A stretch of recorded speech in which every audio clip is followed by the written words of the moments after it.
Imagine a psychological system that says you contain multitudes. Within you is the warrior and the lover, the destroyer and the creator, the wise sage and the playful child. Your life isn't random, it's the unfolding of ancient patterns. Your actions ripple across time through cause and effect, and your ultimate goal, realizing you are, fundamentally, consciousness itself. This is Hinduism, one of the world's oldest psychological spiritual frameworks. Its concepts of karma, dharma, and archetypal deities anticipated depth psychology by thousands of years. Its practices of yoga and meditation are now mainstream mental health interventions. Today, we're re-exploring Hindu wisdom through a psychological lens and discovering that ancient India understood the mind in ways Western science is only beginning to grasp. Karma literally means action, but it's really about the psychological law of cause and effect. The karma principle states that every action creates consequences. Physical actions shape your body and environment, speech shapes your relationships, and your thoughts and intentions shape your very psychology. Modern psychology confirms karma's mechanics, even without the mysticism. Repeated actions become habits, habits become character, and character becomes your destiny. Repeated thoughts create neural pathways, making those thoughts more likely to repeat. How you respond to emotions trains your future emotional responses. Karma also provides a balanced perspective on control. You can't control everything, like your past, but you can control your current actions, and those choices matter because they create your future. This is psychologically optimal. Accepting the unchangeable past reduces rumination. Focusing on the controllable present increases your sense of agency. And understanding long-term consequences improves your decision-making.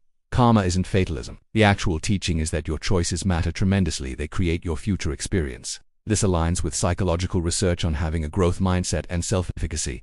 Hinduism is millions of gods aren't always meant to be taken literally. They can be seen as powerful psychological archetypes. Carl Jung identified these universal patterns: the self, the shadow, the great mother in myths across all cultures.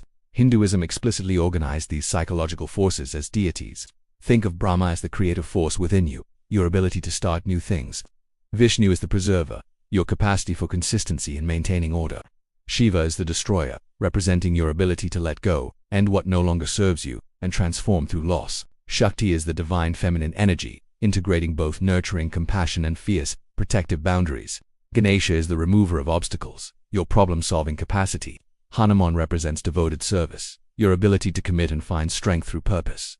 And Kali, the Dark Mother, is about confronting your shadow and ego. Healthy psychology says all these forces exist within you. Different situations call for different archetypes, and psychological health means being able to access all of them, not just one.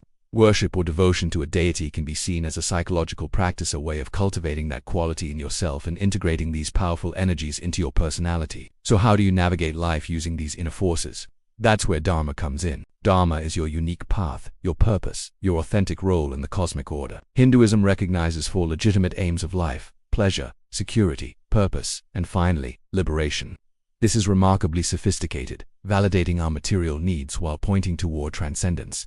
It's very similar to Maslow's hierarchy of needs, which Hindu philosophy anticipated by millennia. But your path, your svadharma, is unique. It's not a one-size-fits-all morality. It's based on your nature, your stage of life, and your unique gifts. This is just like modern positive psychology's emphasis on using your signature strengths and living a life aligned with your values. Research shows that doing this increases life satisfaction by 40% and provides a deep sense of meaning. The Hindu insight is profound. Do what you are meant to do, not just what society tells you should do. The deepest teaching in Hinduism is about your true identity. Beneath your thoughts, emotions, body, and personality lies the Atman, pure consciousness. The ancient texts, the Upanishads teach, you are not your thoughts, you are not your emotions, you are not your body. You are the awareness that observes all of these things.